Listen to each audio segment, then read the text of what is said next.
पण आता तर देशाचं सगळं नेतं ते अभिजित इटकेंच्या नेतृत्वाखालीच काम करतात.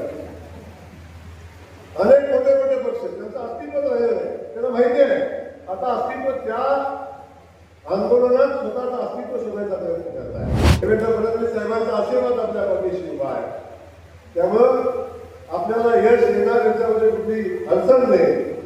त्यामुळे अनेक लोक आपण बघतोय, अनेक लोकांची दुकानं आता बंद व्हायला लागली, दुकानाला टाळे लावायची वेळ आली, तेव्हा अनेक लोक आश्रय शोधायला लागले.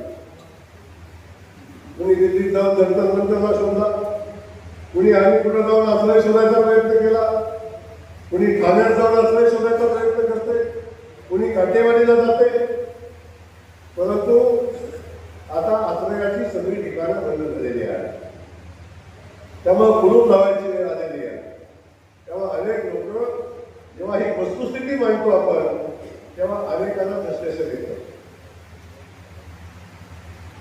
आता तर आपण बघितलं, बाकी सगळं सोडून द्या, पण आता तर देशाचं सगळं नेतं ते अभिजित इटकेंच्या नेतृत्वाखालीच काम करतात. अनेक मोठे मोठे पक्ष त्यांचं अस्तित्व राहिलं नाही, त्यांना माहिती आहे आता अस्तित्व त्या आंदोलनात स्वतःचं अस्तित्व शोधायचा प्रयत्न करत आहे. तो काळजी करू नका, देशाचं नेतृत्व नरेंद्र मोदीजी करताय.